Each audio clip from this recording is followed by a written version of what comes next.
one of the most persistent myths about blocks is that they're somehow used completely in isolation.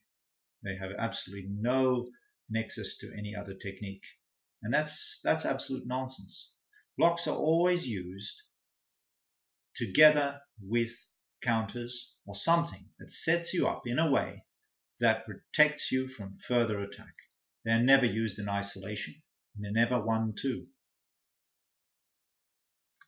Indeed, if I tried to just block, he would hit me, or at the very least move away. So I can't do a 1-2, I can't do the block in isolation. I have to have a coordinated response to his attack. Moving forward with a leading arm argument, and people go, it must be an attack. It must be an attack. There's no counter. Meanwhile, what this wheel's trying to do is teach you stepping and landing at a higher level, landing coordinating at the same time. The counter can be anything. It could be a kick, it could be a punch. We'll add a punch. Fire! Fighting it. Fighting. Certainly not 1-2. So, thanks, Ed. They avoid people of these forums who criticize karate for exactly that. They say karate is always 1-2.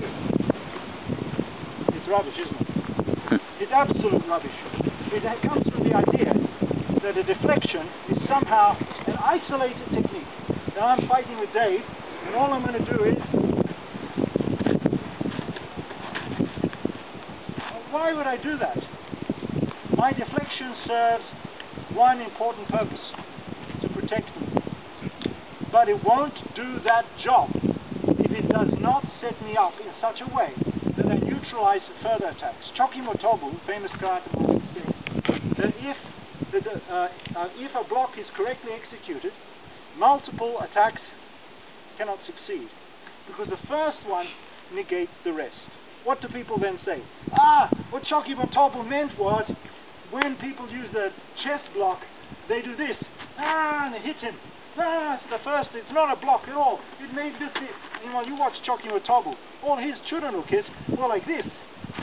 They were this close to his body.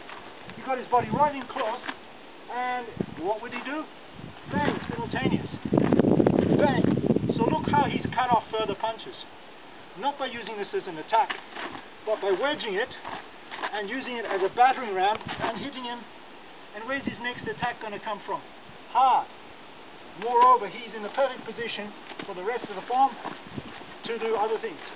It's at this point that people go, aha, but what about your brother's application of Tetsui? He's using that as a strike. And he even says it's not a block. Well, he's right. We're of exactly the same mind. It's Tetsui Uchi. Here he's showing how I can smash something out of the way because it is a smashing strike, hammer fist strike. But it's important to note that even the Tetsui can be used as a deflection and followed by a strike. And in this case, this is how we're going to use it.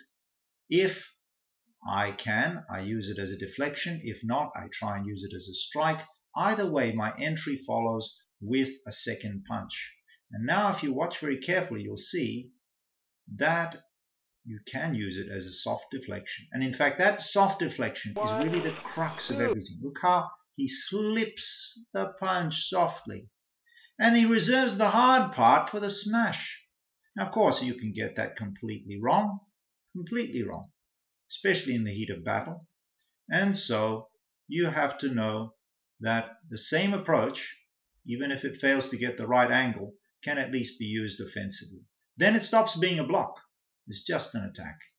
And it might have the advantage of, in a very poor way, kind of smashing the attack out of the way, or it might be a hybrid of the two and produce a kind of deflection, not an optimal one, followed by a powerful counter.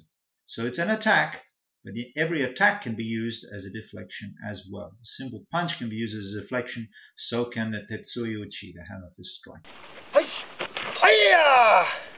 Okay, let's go. We spend a lot of time in our recent Gashku grooving just such a response, a coordinated block and counter to an attack. Now, some of it was simultaneous in the sense of both arms shooting out at the same time, and a lot of it was something like this, where you have a block counter, two movements connected in one flowing circular loop. And that's very important. On that note, the strike is usually a moment later. It's not actually always simultaneous. It has to be. The idea of simultaneous, that's actually just nonsense. Nothing is simultaneous. Let's have a look. Dave's punching me. He's going to run to that hand. Boom. Even if I launch him simultaneously, look what's happened. Deflection, punch. The deflection, even with the most simultaneous technique, which is this, punch, the deflection has happened first.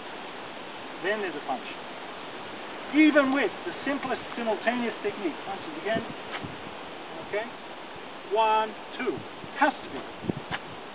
But how they're launched, that's boom, in this particular case. You can go 1, 2, 1, that's okay. But you can't do 1, 2, they're connected, they're one movement. This is where that's what critics of karate come along to a white belt class. Maybe they only ever got to white belt themselves, and then they go away and they write a book about how they went to karate and it didn't work because it was all 1, 2. And meanwhile, the teacher was trying to teach this guy who was complete unco, and he's like, and so the teacher's telling him, okay, well 1, 2, or 1, 2, to try and get the guy to learn a basic coordination technique. Master Chen's material on the web and in his DVDs is all 1, 2, 3, and he's copped a lot of criticism. Meanwhile, he's just teaching. He's in teaching mode. When he does it, it's all. For instance, there's a move that looks like this. And you go, okay, what is that? When he teaches it slowly, it's boom, boom, boom. He's doing 3 different moves, but when he does it, it's all connected. Of course, he does his teaching, his DVD, it's 1, 2, 3. Very different scenario. And people write on the forum, Master Chen doesn't do proper Tai Chi, he does like a karate-fied Tai Chi. Yeah, I've had that. Alright, let's go.